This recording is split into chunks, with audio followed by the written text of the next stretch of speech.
کہ جو نماز پڑھے اور دعا نہ کرے، یہ بڑا پرابلم ہے۔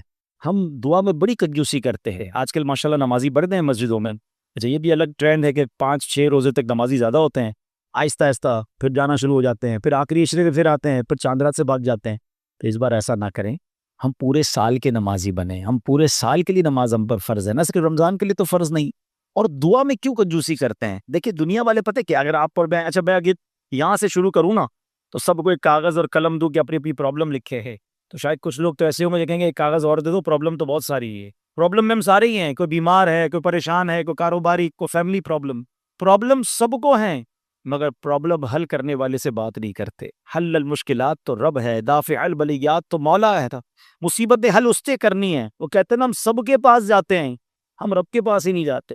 اچھا دنیا میں کیا کرتے ہیں یار، فلاں سے رابطہ ہو گیا نا تو مسئلہ حل ہو جائے گا، فلاں سے تو ذرا سیٹنگ ہو گئی تو مشکل حل ہو جائے گی۔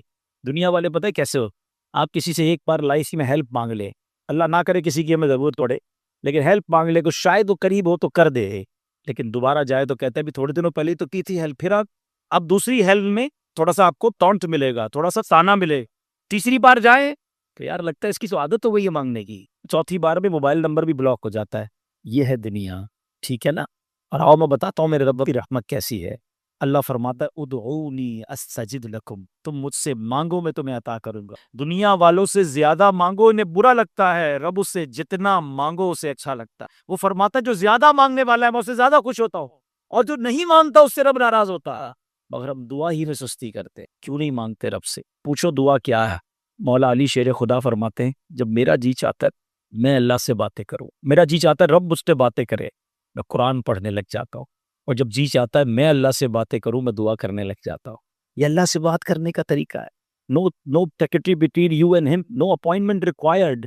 بڑے سے بڑے آدمی سے بات کرنے کے لیے ٹائم لینا پڑتا ہے، ٹائم بھی لمیٹڈ ملتا ہے، کوئی اپوائنٹمنٹ کی ضرورت نہیں ہے، کوئی ٹرانسلیٹر کی ضرورت نہیں ہے، جب جی چاہے ہاتھ اٹھاؤ، سر جھکاؤ، پھر رب سے باتیں کرنا شروع کر۔ تو بتاؤ نا اس کو پریشان، بتاؤ نا اس کو مصیبت میں ہوں، بتاؤ تو صحیح اس کو کس پرابلم میں ہوں۔ اکیلے مانگا کرو، مسجد میں بیٹھا کرو، نماز ختم ہو جائے پھر بھی بیٹھ جایا کرو۔ آج ہمیں کوئی بہت بڑا آدمی اپنے گھر میں بلا رہا ہے، اب کہے کہ یار 5-10 منٹ کی ساتھ سے میٹنگ ہے، اور وہ کہے بیٹھ جاؤ تھوڑی دیر، آدھا گھنٹہ میرے پاس بیٹھو، باہر نکل کے دوستوں کو بتاتے ہیں یار میٹنگ تو 5 منٹ کی تھی، صاحب نے آدھا گھنٹہ بٹھایا، ہاں مجھے 1 گھنٹہ ٹائم دیے۔ دنیا والوں کے پاس گھنٹہ بیٹھو، بڑے آدمی کے پاس تو خوشی ہوتی ہے، اور اللہ کے گھر میں بیٹھنے کا ٹائم ہی نہیں ہے، دعا مانگنے کا ٹائم ہی نہیں ہے۔ سوچئے اب کہ کیا کر رہے، اور یہ سوچ لے کہ نماز پڑھ کر دعا نہ مانگنا یہ اللہ کو سخت ناپسند۔ یہ خاص قبولیت دعا کا وقت ہے، نماز پڑھنے کے بعد، قرآن پڑھنے کے درود، کوئی بھی نیکی کرتے ہیں نا، ہر نیکی اس کیا ہوتا ہے، رحمت آپ کی طرف متوجہ ہوتی ہے۔ جب بھی کہتے ہیں کہ کوئی دعا کرنی ہو نا تو پہلے کوئی صدقہ دے کر 2 رکعت صلاۃ الحاجات پڑھ کے دعا کر، جیسے ہی آپ کو نیکی کرتے رحمت الہی متوجہ ہو جاتی، اب آتا چھایا، اب دعا کرے، اور دل سے اللہ دلوں کے حال جانتا ہے۔ اللہ سے دعا کرنے کے لیے بہت مکفہ مسجع، بہت مشکل دعائیں یاد کرنے کی بھی ضرورت نہیں ہے، یاد ہو جائیں تو ٹھیک ہے، ورنہ وہ تو دل کے حال بھی جانتا ہے۔ میں آپ کو ایک اور مشورہ دیتا ہوں، کبھی کبھی میں پریکٹس کرتا ہوں، اس لیے کبھی اللہ سے اپنی مادری زبان میں بات کرنا، ہاں کبھی اپنی امی میں دعا کرے، آپ اگر پنجابی بیٹھے پنجابی میں دعا کرے، پشتو میرا کوئی بھائی سن رہا ہے اپنی زبان میں دعا گا، اس کی جو کنیکٹیوٹی ہے نا وہ آپ کے دل سے نہیں لے گی، آپ پھر اکیلے میں بیٹھ کے مانگو، اور خاص طور پہ جو تہجد کا وقت ہے دعا میں بھی کبھی کبھی دیکھیے ہمارا پرابلم کیا ہے، ابھی ماشاءاللہ محفل میں دعا ہوگی، ہمارے ہاتھ بھی اٹھے گی، آنکھوں سے آنسو بھی نکل آئیں گے، اچھی بات، لیکن جب بندہ اکیلے میں روتا ہے، جب کسی کو پتا تھا میں جانوں میرا رب جانے،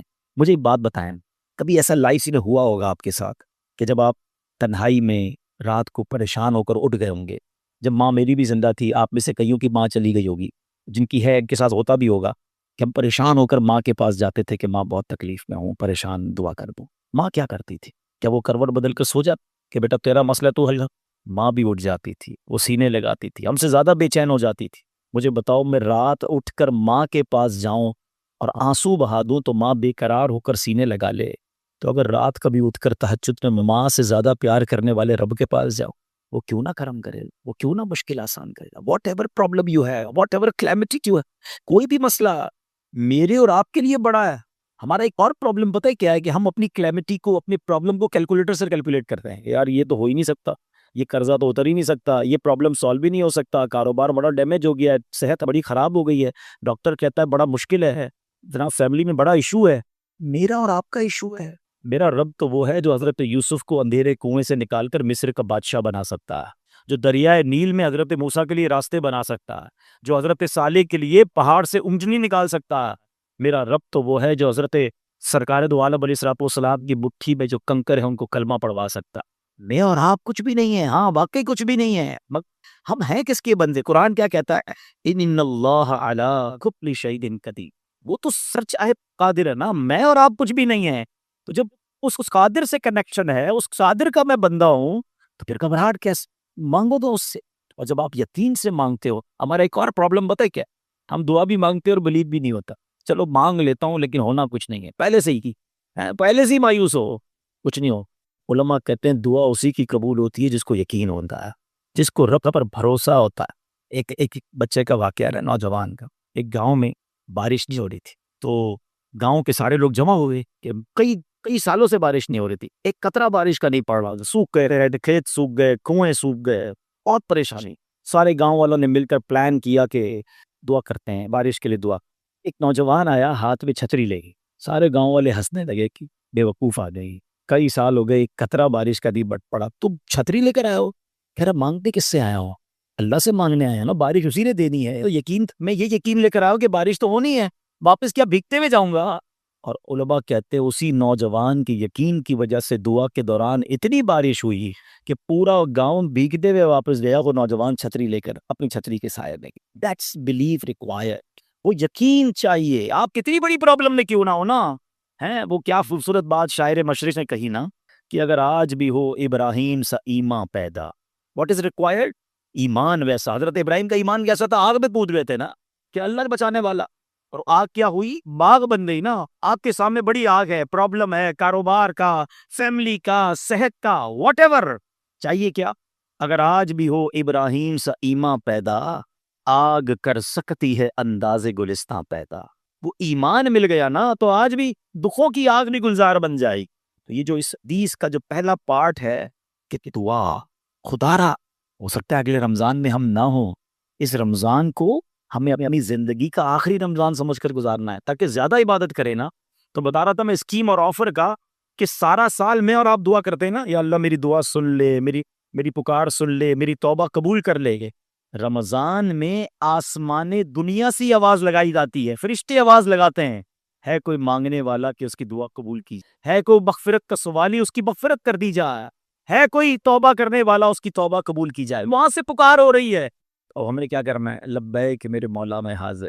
لیکن آج کل رمضان میں ایک الگ فینومنا کئی سالوں سے میں دیکھ رہا ہوں کہ کچھ لوگوں نے رمضان کو فوڈ فیسٹیول بنائے، سحری افطاری کے نام پر کبھی کدھر جا رہے، کبھی کدھر چل رہے، دوست ملتے بھی ہیں تو ایک دوسرے سے بات ہی یہ کرتے ہیں، ہاں بھائی آج کدھر کھانا ہے، آج کدھر چلنا ہے سحری کے؟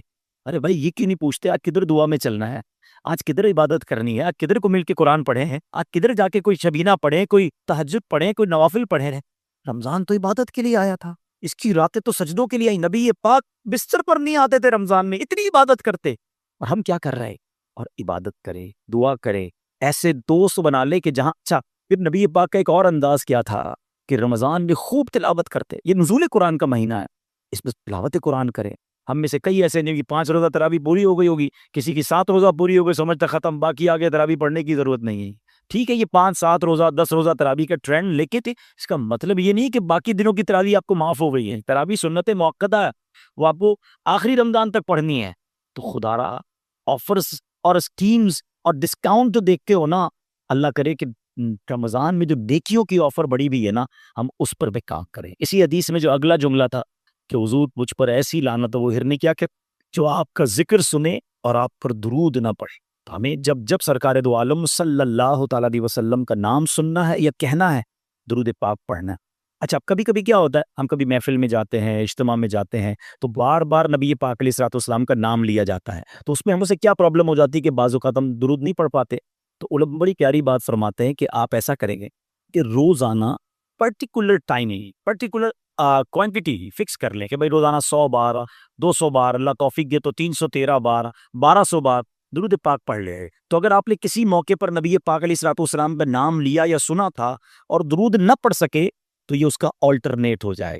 تو اپنی زندگی میں روزانہ درود پاک کا کوئی ٹائم رکھیں، تسبیح جیب میں رکھا کریں، فضول باتوں سے بچ کر درود پاک پڑھیں، ذکر اللہ کریں رہیں، موبائل کے ساتھ گھنٹوں گزار رہے ہیں، دوستوں کے ساتھ گھنٹوں گزار رہے ہیں، ساری ساری رات جناب پاکستان پر ایسے بحث ہو رہی تھی جیسے سارا نظام ہم ہی چلا رہے ہیں. روز ڈالر کا ریٹ چیک کرنا ہے, روز پیٹرول کا ریٹ چیک کرنا ہے, انٹرنیشنل مارکیٹ چیک کرنی ہے, 1 روپے کا ڈالر لینا نہیں ہے, روز ریٹ چیک کرنا ہے. ٹائم بہت ہے نا, ساری ان تمام چیزوں کو چیک کر رہا ہے جس سے لینا دینا کچھ نہیں ہے, لیکن ٹائم بہت ہے تو تمام کاموں میں فضول ٹائم ضائع کرنا ہے. اب میں سوال کروں کہ کتنوں نے اس بار کتنا قرآن پڑھ لیا ہے, تو قرآن پڑھنے کا ٹائم یہ سب سے پڑھ بھی لیا تو سمجھے گا پاک قرآن انڈرسٹینڈ کب کرے. اتنی زندگی گزر گئی, رب نے قرآن میں کیا فرمایا ہم اس کے لیے بھی تیار نہیں. خدا را ایسا نہ کریں. حدیث پاک میں آتا ہے وہ دل ویران ہے جس میں کچھ قرآن نہیں ہے. چیک کرو نا میرے دل میں کتنا قرآن ہے. اور قرآن یہ فرشتوں کے نازل ہونے والا کام ہے. ہاں, جس گھر میں قرآن پڑھا جاتا ہے, جس آفس پہ پڑھا جاتا ہے, مبارک ہونے, اور پڑھتے رہا کرو, صرف رمضان نہیں پورا سال جہاں قرآن پڑھا جاتا ہے نا فرشتے نازل ہوتے ہیں. بلکہ قرآن کی ایسی شفا ہے کہ ایک بار نبی پاک علیہ الصلوۃ والسلام کی بارگاہ میں ایک شخص آیا. ذرا سنیے کہ پیارے آقا علیہ الصلوۃ والسلام کی بارگاہ میں ایک شخص آیا, اس نے کہا حضور میرے گلے میں درد ہے. تو نبی پاک علیہ الصلوۃ والسلام نے فرمایا قرآن پڑھنا اختیار کرو. ایک شخص حاضر ہوا, اس نے کہا حضور میرے سینے میں تکلیف. پیارے آقا علیہ الصلوۃ والسلام نے فرمایا قرآن پڑھو. فرمایا وشفاء لما فی الصدور, کہ دلوں کی صحت قرآن میں ہے. تو بلکہ قرآن کریم تو مختلف بیماریوں کی بہترین دوا ہے کہ نبی پاک علیہ الصلوۃ والسلام فرماتے ہیں خیر الدوائی القرآن, یعنی بہترین دوا قرآن کریم ہے. سنن ابن ماجہ کی حدیث کہ بہترین دوا قرآن پاک ہے. قرآن پاک کی آیت کون سی ہے؟ وَنُنَزِّلُ مِنَ الْقُرْآنِ مَا هُوَ شِفَاءٌ وَرَحْمَةٌ لِّلْمُؤْمِنِينَ, اور ہم قرآن میں اتارتے ہیں وہ چیز جو ایمان والوں کے لیے شفا اور رحمت ہے. پڑھیں گے قرآن تو برکتیں ملیں گی نا. اور پھر قرآن کو جب انڈرسٹینڈ کرتے ہیں نا, بلیو کرے, جب آپ ڈائریکٹلی قرآن سے کچھ سیکھتے ہیں نا, اس کا جو نور اور اس کا جو سکون دل میں ہوتا ہے نا, انبلیویبل. اب میں صرف وقت تھوڑا ہے لے کر تو میں 2 صورتیں آیا تھا, لیکن میں چلے ایک قرآن پاک کی صورت آپ کے سامنے پیش کرتا ہوں. اللہ کریم نے ماہ رمضان میں ایک ایسی رات عطا کی ہے جو one of the amazing night ہے. قرآن پاک میں کسی چیز کا ذکر آ جائے نا, علماء بیٹھے ہیں جسے آپ پوچھیں کہ ذکر آ جاتا بھی بہت بڑی بات ہے, تو یعنی جس کا ذکر آ جائے نا اس کی سگنیفیکنس بڑھ جاتی ہے. مگر جس رات کا میں ذکر کرنے جا رہا ہوں, اس رات کا ذکر نہیں آیا ہے. اس رات کی امپورٹنس بیان کرنے کے لیے قرآن پاک میں پوری سورت نازل کر دی گئی ہے, ایک آیت بھی نہیں, پوری سورت dedicated for that particular night. Try to understand the importance of that night, کہ کیسی رات ہے کہ جس کا ذکر نہیں کیا اس کے لیے پوری سورت نازل کر دی, اور کس خوبصورت انداز میں بیان کیا اس سورت کے بارے میں. اللہ قرآن میں فرماتا ہے بسم اللہ الرحمن الرحیم انا انزلناہ فی لیلۃ القدر وما ادراک ما لیلۃ القدر لیلۃ القدر خیر من الف شہر تنزل الملائکۃ والروح فیہا باذن ربہم من کل امر سلام ہی حتی مطلع الفجر. ودن اے منٹ تلاوت پوری ہو جاتی ہے, مگر اس کی امپورٹنس, اس کی جو اندر کی ایسنس ہے, کبھی ہم نے اس کو لینے کی کوشش. آئیے پہلے ذرا تھوڑا سا ترجمہ سنتے ہیں, پھر اس قرآن پاک کی سورت کا شان نزول آپ کو بیان کروں گا, ایمان تازہ ہو جائے گا. اب اس میں اللہ فرماتا ہے بے شک ہم نے اسے شب قدر میں اتارا, انا انزلناہ فی لیلۃ القدر. قرآن شب قدر میں نازل ہوا ہے. اب یہاں ایک بعضوں کا ذہن ہے, سوال آتا ہے کہ قرآن تو جبریل امین لے کر آتے تھے نبی پاک کے پاس, وہی لے کر کبھی باری باری آتے تھے, تو شب قدر میں کیسے نازل ہوا؟ تو اس کی ڈفرینشیٹ, جس کو تطبیق علماء نے یہ کیا کہ شب قدر میں اللہ کریم نے لوح محفوظ سے یہ قرآن آسمان دنیا پر نازل کر دیا, اور پھر آسمان دنیا سے 23 سال کے عرصے میں پیارے آقا کی عمر مبارک 63 سال, اور 40 سال کی عمر میں پہلی ملاقات ہوئی تھی حضرت جبرائیل سے غار حرا میں, پہلی وہی آئی تھی نہیں. تو یہ 23 ایئرس کے اندر بتدریج پارشلی قرآن جبریل امین لے کر نبی پاک کے دل اقدس پر لے کر آئے, مگر شب قدر جو ہے یہ قرآن لوح محفوظ سے آسمان دنیا پر نازل کر دیا گیا. اچھا, اب قرآن آگے فرماتا ہے وما ادراک ما لیلۃ القدر, تم نے کیا جانا لیلۃ القدر کیا. یہ بڑی عجیب سی بات ہے, دیکھا جائے تو قرآن ہم سے کیوں پوچھ رہا ہے؟ اے اللہ کے کلام, ہم سے سوال کیا جا رہا ہے کہ تم نے کیا جانا لیلۃ القدر کیا. یا علماء بڑی پیاری بات فرماتے کہ قرآن کا اسلوب ہے, قرآن کا ایک خوبصورت اسٹائل ہے کہ whenever Quran try to emphasize something اور try to explain something big, کوئی بڑی بات جب قرآن نے کرنی ہوتی ہے نا, جب اللہ کا کلام ہماری توجہ چاہتا ہے تو اللہ قرآن ہی میں سوال فرماتا ہے وما ادراک ما لیلۃ القدر. آپ دیکھیں القارعۃ ما القارعۃ وما ادراک ما القارعۃ, یا اور 2-3 جگہ پر بھی موجود ہے کہ قرآن خود پوچھتا ہے کہ بتاؤ یہ کیا ہے, پھر سبحان اللہ اگلی آیت کا قرآن خود ہی جواب دیتا ہے وما ادراک ما لیلۃ القدر, تم نے کیا جانا لیلۃ القدر کیا. اب سنو اگلی آیت میں فرماتا ہے رب لیلۃ القدر خیر من الف شہر, لیلۃ القدر 1000 مہینوں سے بہتر ہے. یہاں بھی ایک سوال ذہن میں پیدا ہوتا ہے کہ 1000 مہینے جو ہیں یہ ہمارے حساب سے کوئی پرٹیکولر گنتی نہیں بنتی ہے. 83 سال اور 4 مہینے بنتے ہیں. 100 سال بتا دیے جاتے, 80 سال بتا دیے جاتے. ایگزیکٹلی 1000 مہینوں کی بات کیوں ہوئی ہے؟ سبحان. جبھی تو کہتے قرآن پڑھو اور اس کے پس منظر, اس کی تفسیر ہمیں پتہ ہونی چاہیے. آپ سنیے, ہوا یہ تھا کہ نبی پاک علیہ السلام کے بہت سارے شان نزول علماء نے بیان کی. ایک بہت خوبصورت واقعہ شان نزول میں ملتا ہے کہ نبی پاک علیہ السلام نے ایک بار صحابہ کرام علیہ رضوان کے سامنے ایک بہت خوبصورت واقعہ بیان کیا. بنی اسرائیل کا ایک بزرگ تھے جن کا نام تھا حضرت شمعون رضی اللہ. پیارے آقا علیہ السلام نے فرمایا کہ حضرت شمعون, میں حدیث کا خلاصہ پیش کرتا ہوں, کہ ایک ایسے بزرگ تھے جنہوں نے 1000 مہینوں تک کیسے عبادت کی کہ دن کو روزے رکھے, رات قیام میں گزاری, اور اللہ کی راہ میں جہاد بھی کرتے تھے, اور بڑے اسٹرانگ تھے, ویری ٹو مچ پاورفل. اچھا, اب ان کے جو دشمن تھے نا, وہ پریشان ہو جاتے تھے. جو کفار تھے وہ لڑتے تھے, سب کو گرا دیتے تھے. کوئی چال چلتی نہیں تھی ان کی. تو ان ظالموں نے کیا کیا, آپ کی بیوی کو لالچ دے کر پیسوں کا لالچ دیا کہ کسی طرح ہمیں یہ گرفتار کروانے میں مدد کرو. بیوی لالچ میں آ گئی. اس مکار عورت نے کیا کیا, اپنے شوہر کو حضرت شمعون کو رات کو رسی سے باندھ دی کہ صبح اٹھیں گے تو میں کافروں کو بلا کر حوالے کر دوں گی. اب جو رسیوں سے باندھا, اور وہ لوگ آنے سے پہلے حضرت شمعون کی آنکھ کھلی. انہوں نے اپنے آپ کو رسیوں میں بندہ دیکھا تو ہاتھ ہلایا تو رسیاں ٹوٹ گئیں. فرمایا اللہ نے تو مجھے بہت طاقت دی ہے, رسیاں کیا میرا بگاڑے گی؟ کہتی نہیں حضرت, میں تو آپ کی طاقت چیک کر رہی. ٹھیک ہے. دوسرے دن اس عورت نے رات کو زنجیروں سے باندھی کہ اب کیسے نکلیں گے. اب صبح اٹھے, ہاتھ ہلایا تو زنجیریں ٹوٹ. عورت کہتی میں تو آپ کی طاقت چیک کر رہی تھی. آپ نے کہا مجھے اللہ نے بڑی طاقت دی ہے سوائے میرے بالوں کے. اب یہاں اس حضرت شمعون کی زبان سے یہ نکل گیا, پہلے کی جو شریعت تھی اس میں بڑے بال رکھنے کی مردوں کو اجازت تھی. ہم نبی پاک کے امتی ہیں, ہماری شریعت نے مرد کو کندھے سے نیچے بال رکھنا حرام ہے, یاد رکھیے. اور عورتوں کو کاندھے سے اوپر بال رکھنا حرام ہے. یا الٹا ہو گیا, مرد کے بال اتنے بڑے بڑے ہونے لگ گئے, پونیاں باندھتے مت, اور عورتیں اتنے چھوٹے بال کرا رہی ہیں کہ ذرا پتہ ہی نہیں چلتا. کبھی کبھی تو کوئی بندہ جا رہا ہو, اتنے بڑے بالوں سے لگتا ہے کوئی خاتون جا رہی, جب پیچھے مڑ کے دیکھ کر پتہ نہیں آ رہی تو مرد ہی تھے. تو کیوں کرتے ہیں ایسا؟ مسلمان ہیں, ہماری کوئی پہچان ہے, اور جو شریعت کا حکم ہے اس پر عمل کرے. ڈر آتا. حضرت شمعون کو اس عورت نے رات کو انہی کے بالوں سے باندھ دیا. اب آپ صبح اٹھے تو اپنے آپ کو چھڑا نہیں سکے. اب ان ظالموں نے کیا کیا کہ آپ کو بڑی بے دردی سے شہید کیا, آپ کو کاٹا کہ ٹکڑے ٹکڑے کے. اب جب آپ کو شہید کیا نا, تو اللہ کی غضب کی ایسی بجلی نازل ہوئی کہ جتنے یہ قتل کرنے والے تھے, سب کے سب ان کی بیوی سمیت سب راکھ ہو گئے. اچھا, اب یہ واقعہ نبی پاک علیہ السلام نے صحابہ کے سامنے سنا, میں نے بھی آپ کے سامنے سنایا. آپ کے ذہنوں میں کیا بات آ رہی ہے؟ ہمارے ذہنوں میں کیا بات آتی ہے, یار یہ بزرگ کتنے بڑے بزرگ تھے, کتنی محنت کی, اور کیسے ظلم کے ساتھ شہید ہوئی. واقعی یہ تو ہے, مگر صحابہ کرام کو سوچنے کا انداز ہی نرالا تھا. کیا خوبصورت مائنڈ سیٹ تھا. کہتے ہیں حضور یہ پچھلی قوم کے لوگ تو ہم سے آگے بڑھ گئے. 83 ایئرز اور 4 مہینے تو روزے رکھے انہوں نے, رات عبادت کی, جہاد بھی کیا, شہید بھی ہو گئے. ان کی عمریں اتنی بڑی تھی, یہ تو ہم سے آگے بڑھ گئے, اور ہم تو اتنی عمر ہی نہیں ہماری, ہم تو پیچھے رہ جائیں گے. ان کی نیکیاں ہم سے زیادہ ہیں. یہ ہے مائنڈ سیٹ صحابہ کرام. ہم جنرل سوسائٹی میں تو ہمیں لگتا ہے میں تو پیچھے رہ گیا, جنرل سوسائٹی میں تو میرا گھر ہی نہیں ہے, میں تو فلیٹ میں رہتا ہوں, اپنی گاڑی کے ساتھ تو بڑی گاڑی لگ گیا تو لگتا ہے میری گاڑی چھوٹی. یہ اصل گاڑی تو یہ ہے. کسی کی گھڑی دیکھے تو پریشان, کسی کا موبائل دیکھے تو پریشان, کسی کی فیکٹری دیکھے تو پریشان. ہم اسی میں مر گئے. کسی کے گھر دعوت میں جاؤ تو ہمارے گھر میں جھگڑا شروع ہو جاتا ہے. کیوں بھائی, اس کا ڈرائنگ روم میں دیکھا کیسے صوفے لگے تھے, تم تو لگاتے ہی نہیں ایسے صوفے. دیکھو بچے کی شادی میں کتنا بڑا فنکشن کیا, تم تو کرتی گئی ہو. بندہ بولے میں گھر دعوت میں لے کر گیا, گھر جھگڑا میرے گھر میں شروع ہو گیا. اس چکر میں رہیں گے تو کبھی بھی خوش نہیں ہوں گے. کیا خوبصورت مائنڈ سیٹ کا صحابہ کا, کہ حضور نیکیوں میں آگے بڑھ گئے. ایسا ہی طور واقعہ آپ کو سناتا ہوں. اللہ کرے کہ کمپٹیشن کرنا ہے نا, آؤ کرتے ہیں نا, نیکیوں میں کرو نا. مال کا کمپٹیشن, نعمتوں کا کمپٹیشن کبھی بھی ختم نہیں ہوگا. آپ کروڑ پتی ہیں, آپ کو ارب پتی نظر آ جائے گا. آپ ارب پتی بن بھی گئے تو خرب پتی نظر آ جائے گا. لوگوں کے اپنے جہاز ہیں, اپنے آئرمین نے, کدھر تک دوڑو گے؟ ہر بار آپ کو آپ سے اوپر والا کوئی مل جائے گا, آپ ٹینشن نہیں رہو گے. اچھا, اس پرابلم سے پتہ ہے ایک اور پرابلم کیا ہو رہی ہے, ہم انجوائے نہیں کر رہے اپنی لائف کو. جو ہماری لائف ہے نا اس کو تو انجوائے نہیں کر رہے, کیونکہ دوسرے کی دیکھ کے اپنی لائف ہی بری لگ رہی ہے. حالانکہ اللہ نے کروڑوں سے اچھا مجھے بنا رہا. ایک بار کیا ہوا, غریب صحابہ, مہاجرین جو تھے نا وہ غریب ہی تھے, انصار بڑے ویل آف تھے کیونکہ وہ تو پہلے سے مدینے میں رہتے تھے. مہاجرین مکے سے ایمپٹی ہیڈڈ مدینے گئے تھے.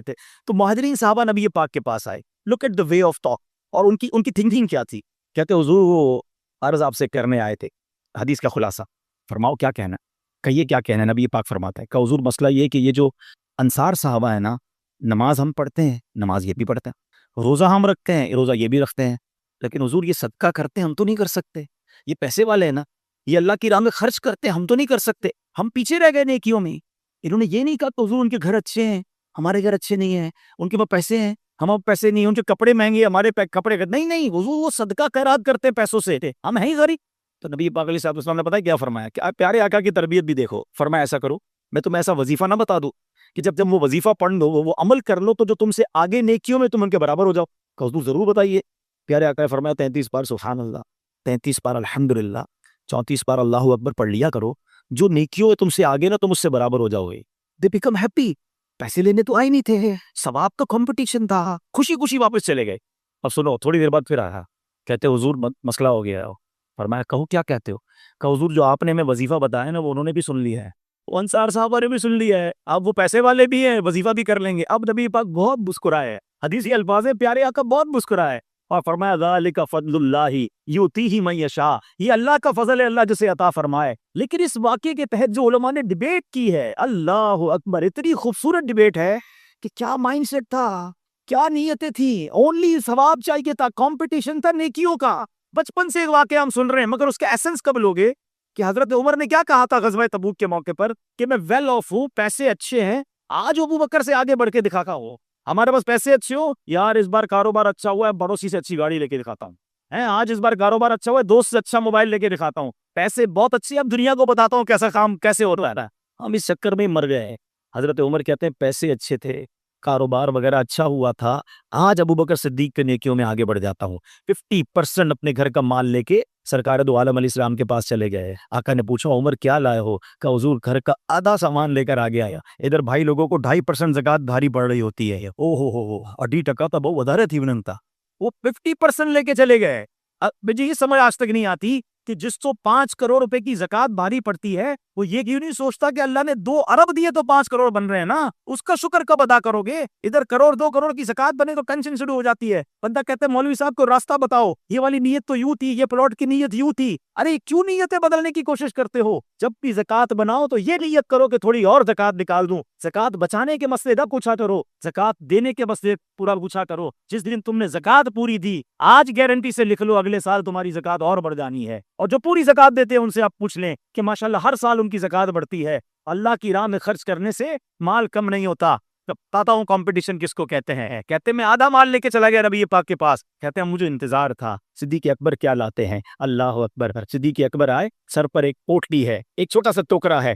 اپیرنٹلی حضرت عمر سے مال تھوڑا تھا، یہ یاد رکھیے گا، یہ ایک اور خوبصورت بات سیکھیں گے آپ۔ اپیرنٹلی یعنی دیکھنے میں وہ مال حضرت عمر سے چھوڑا تھا۔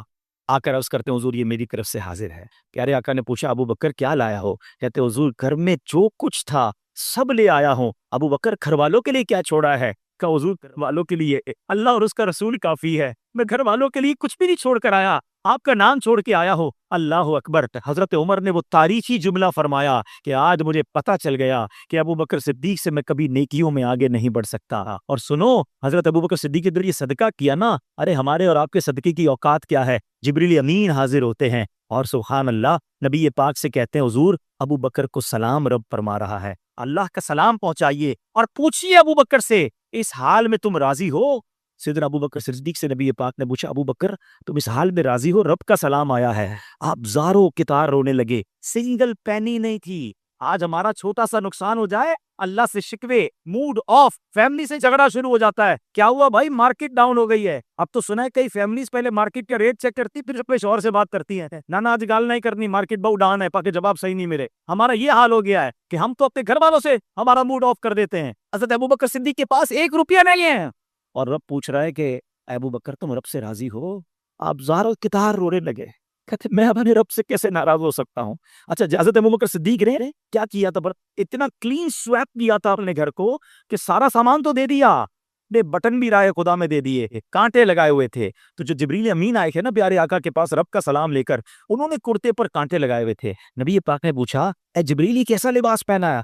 سنو جبریل امین کہتے حضور میں نے نہیں، اکیلے نے نہیں، آسمان پر جتنے فرشتے ہیں نا، آج اللہ کو ابو بکر کی ادا ایسی پسند آئی ہے کہ آسمان پر جتنے فرشتے ہیں حضور سب نے ایسا لباس پہنا ہے۔ ارے یہ تھے وہ لوگ جن کا کمپٹیشن تھا. میں آپ سے پوچھتا ہوں, تمہیں پجیرو دیکھ کر, تمہیں V8 دیکھ کر, مرسیڈیز دیکھ کر تو لگتا ہے میرے پاس کب آئے گی؟ تمہیں تہجد گزار دیکھ کر کیوں نہیں لگتا کہ میں تہجد گزار کب بنوں گا؟ تمہیں حافظ قرآن دیکھ کر کیوں نہیں لگتا کہ یار عمر دونوں کی ایک ہے, اس کے سینے میں پورا قرآن ہے اور مجھے قرآن پڑھنا نہیں آتا؟ یہ والا کمپٹیشن کیوں یاد نہیں آتا؟ ہمارے اپنے آفس پر ہم کاروبار پہ بیٹھے ہوتے ہیں, ہمارا اکاؤنٹنٹ, ہمارا پیون, ہمارا کام کرنے والا کھڑا ہو کے نماز کے لیے جاتا ہے, ہم بیٹھے رہ جاتے ہیں اور ہماری نماز قضا ہوتی ہے. اس کو دیکھ کر یہ خیال کیوں نہیں آتا کہ یار یہ جنت کی طرف جا رہا ہے اور میں نمازی کیوں نہیں بن پا رہا؟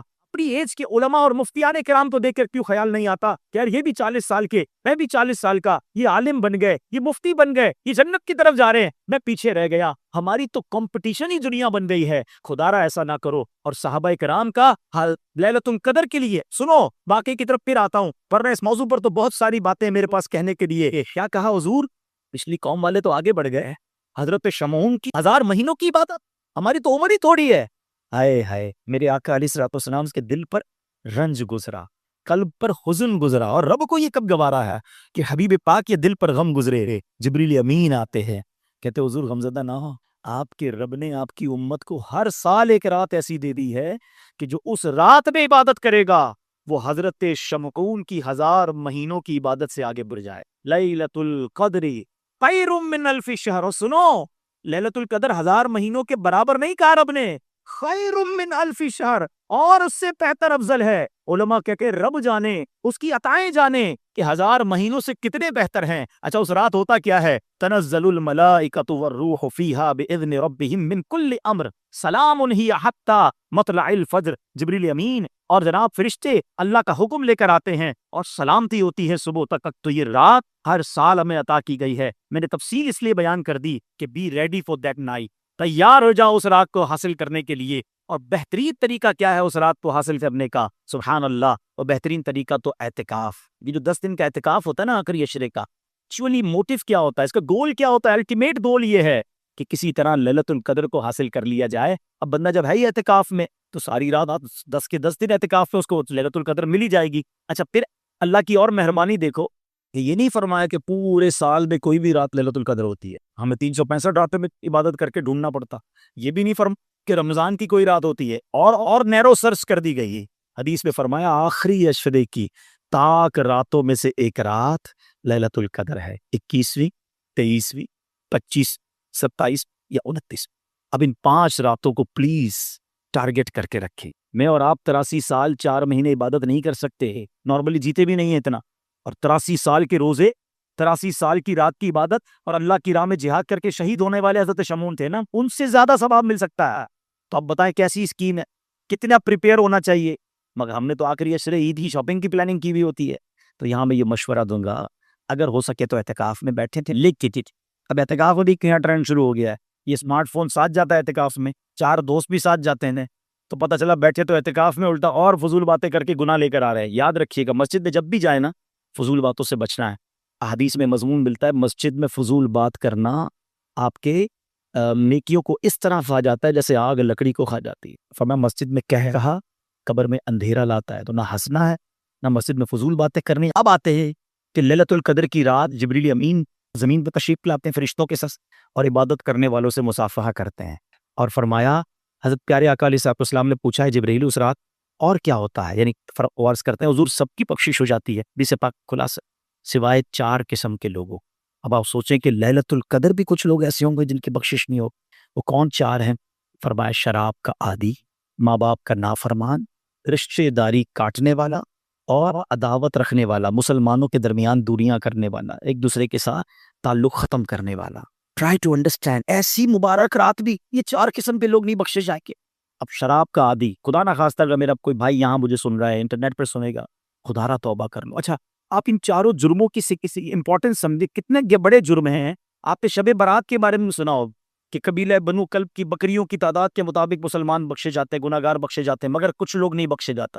آپ کو وہاں بھی یہ لوگ نظر آئیں گے, شراب بھی وہاں بھی نہیں بخشا جاتا, ماں باپ کا نافرمان وہاں بھی نہیں, رشتے داری کاٹنے والا ادھر بھی نہیں بخشا جاتا. اس کا مطلب یہ کتنے بڑے گناہ ہیں, مگر کسی کو احساس ہی نہیں ہے. اب تو سنا ہے شادیوں میں کولڈ ڈرنک کی طرح شراب پی جاتی ہے. اچھا شراب پیتے نہیں ہے تو کہتے ہیں میں تو بیٹھتا ہوں دوستوں کے ساتھ, کمپنی دیتا ہوں. آپ کو پتا ہے میرے آقا علیہ السلام نے 10 قسم کے لوگوں پر لعنت کی حدیث میں فرمائی ہے. مفتی صاحب بیٹھے, شراب پینے والا، پلانے والا، اٹھانے والا، بیچنے والا، لانے والا، یعنی ہر کیٹیگری پر لعنت فرما دی. ہم کہتے ہیں میں بیٹھتا ہوں ادھر بیٹھتے ہوں جدھر رب کی لعنت برس رہی ہے. ذرا سوچے نا ہم کیسی کیدر کے بیٹھتے ہیں. یہ جتنے شرابی، جواری، چور، اچکے، غلط کام کرنے والے جتنے آپ کو مل جائیں پوچھ لو ان سے یہ عادت کدھر سے ملی ہے. گھر والے تھوڑی سکھاتے ہیں. یہ وہی گیدرنگ ہے جو شرابی بناتی ہے، جو نشئی بناتی ہے، جو چور بناتی ہے، جو غلط کاموں کی طرف لے جاتی ہے. سارے کام نارملی بری دوستوں سے ملتے ہیں، مگر ہم کہتے ہیں نہیں میں بہت پکا ہوں، آؤ تو خالی یہاں تو میں تو صرف کمپنی دیتا ہوں. مجھے بتاؤ نا کبھی بھی ایک فرسٹ گراؤنڈ فلور پر آگ لگ جائے تو فرسٹ فلور پہ کوئی رہتا ہے؟ بلڈنگ فوراً خالی کرتے کہ نہیں یار یہ آگ اوپر بھی آ جائے گی. جہاں لعنت برس رہی ہے، جہاں رب ناراض ہو رہا ہے ان کے ساتھ بیٹھے. Please try to change your company. میں آپ کو ایک اور بات بتاتا ہوں، یہ ہمارا سالانہ مسئلہ ہے. ہر سال تقریباً مسجد نماز پڑھنے لوگ لگ جاتے ہیں. ہر سال کیا ہوتا ہے لیکن رمضان کے بعد نماز نہیں پڑھتے. اچھا ہر سال وعدہ کرتے ہیں کہ یار اب میں پکا نمازی بنوں گا، اب توبہ کروں گا. 27 رمضان کو رو رو کے دعا کرتے ہیں. پھر پہلی چادرہ کو کیا ہوتا ہے؟ صرف ایک پرابلم ہے کہ آپ انہی دوستوں کے ساتھ دوستی لگاتے ہیں کہ رمضان کے بعد ہم ٹوپی لگائے نا تو خیر تو ہے مولوی ہو گیا کیا پڑھ لی نا رمضان میں جتنی پڑھنی تھی، اب جمعہ پڑھ لینا. اب وہ دوست ٹونٹ کرتے ہیں رمضان کے بعد اگر ہمارے اندر کوئی چینج ہی آئے گا دینی تو جانا اسی رات تو بیٹھنا انہی کے ساتھ ہے. تو وہ ہمیں اتنا ٹونٹ کرتے ہیں کہ ہم نیک نہیں بن پاتے. اگر واقعی آپ نے نیک بننا ہے نا you have to change your good company. آپ کو اچھی کمپنی کی طرف آنا ہوگا، بیڈ کمپنی سے نکلنا ہوگا. تو دوبارہ آتا ہوں میں. تو یہ ہو گیا شراب کا عادی. دوسرا ماں باپ کا نافرمان. خدارا اپنے ماں باپ کو مت ستان. ماں باپ راضی تو رب راضی. جس کے پاس ماں باپ ہے نا قدر کر لو. پوچھو ان سے جن کے ماں باپ چلے گئے. خدا کی قسم رمضان میں بہت یاد آتے ہیں. اپنے ماں باپ کی قدر کیجیے، خوب دعائیں لیجیے. ماں باپ راضی ہو گئے نا تو انشاءاللہ خیر ہو جائے گی. اور تیسرے نمبر پر فرمائے رشتے داری کاٹنے والا. یہ بھی بڑا پرابلم ہو گیا ہے. بھائی ہم تو فلاں انکل کے گھر نہیں جاتے، فلاں چاچی کے پاس نہیں جاتے، فلاں ماموں کے پاس کیوں نہیں جاتے؟ انہوں نے دعوت میں نہیں بلایا تھا، انہوں نے افطار پہ نہیں بلایا تھا، گئے تو اچھے طریقے سے ملے نہیں. اتنی چھوٹی چھوٹی بات ہم رشتے داریاں کاٹ لیں. خدا رہا محبتوں والا مہینہ ہے، برکتوں والا مہینہ. ایک دوسرے سے تعلق بنا لیں، اس کو گھر پہ افطاری بھجوا دیں، اپنے گھر پہ بلا لیں. کچھ نہیں جاتا. اچھا بھائی جب آپ اس طرح کے بھائی آپ بات کرتے ہیں نا دماغ میں شیطان ڈالتا ہے یار مولانا صاحب بات تو ٹھیک کر رہے ہیں مگر غلطی تو ان کی تھی نا، میں کیوں معافی مانگوں، میں کیوں آگے چل جاؤں. کوئی بات ہے. ہماری فیملی کا ایک جملہ ہے، جو نمیوں وہ اللہ کے گمیوں جو کی جائے کوئی اللہ کی رضا کے لیے معاف کرتا ہے. اچھا ایک بات اور بتایا ہے، ہم سب کیا دعا کر رہے ہیں آج کل؟ یا اللہ میرے صغیرہ گناہ بھی معاف کر دے، میرے کبیرہ گناہ بھی، میری ساری خطائیں معاف کر دے. یہی دعا ہے نا. ہم نے معاف کر دی ہے اللہ کے بندوں کو، یعنی ہم معاف کرنے کے لیے کسی کو تیار نہیں ہے. اللہ سے کہہ رہے ہیں اللہ تو سب معاف کر دے. پہلے خود تو معاف کرو. دل میں لے کے بیٹھے ہوئے ہیں، چھوڑوں گا نہیں، موقع ملنے کی دیر ہے پھر بتاؤں گا. سارے ریونج دل میں، اور اللہ سے کہہ رہے ہیں اللہ تو مجھے سارے گناہوں کو معاف فرما دے. ارے مزہ اس میں کہ آپ سب کو معاف کرے. تو اللہ سے کہیں کہ یا اللہ مجھے میں بندہ ہوں نا، میں جو کر سکتا تھا میں نے کر دیا. جس نے بھی میرا دل دکھایا، جس نے بھی مجھے تکلیف دی، میں نے سب کو معاف کیا. اے کریم اب تو مجھے معاف فرما. یہ ذہن ہمارا بچ جاؤ. جس دن آپ کا ذہن بن گیا نا معافی کا، درگزر کا. اچھا نعتیں سب سنتے ہیں، سلام اس پر کہ جس نے گالیاں سن کر دعائیں دی، سلام اس پر کہ جس نے خون کے پیاسوں کو کبائیں دی، دشمن آ جائے تو چادر بھی بچھا دیتے ہیں. سب جھوم جھوم کر سنتے ہیں، اور ہم نہیں چھوڑے. بولا کیسے میرے سامنے؟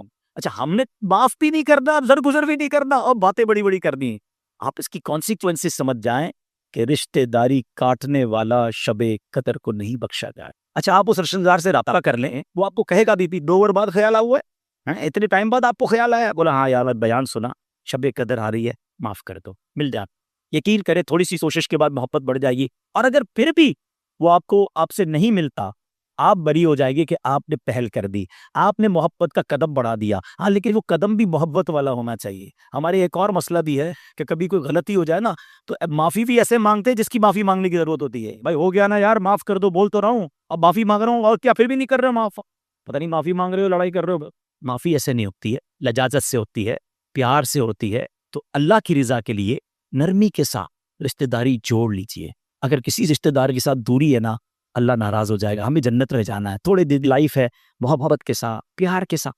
اور آخری بات آقا علیہ الصلوۃ والسلام نے فرمایا مسلمانوں میں قطع تعلق دیوانا. یہ رشتہ داروں کا الگ فرمایا گیا، اور عام مسلمانوں سے تعلق اگر توڑا ہوا ہے، عداوت رکھی ہوئی ہے، ریونج کی تمنا رکھی ہوئی ہے، معاف کریں، دل بڑا کرتے ہیں. انشاءاللہ آپ لوگوں کو معاف کر اللہ ہمیں معاف فرما دے گا. ایک شخص کے بارے میں آتا ہے نا بڑا گناہ گار تھا، تو اس کا انتقال ہی ہو. مرنے کے بعد اس کو کسی نے خواب میں دیکھا تو کہا تمہارے ساتھ کیا معاملہ؟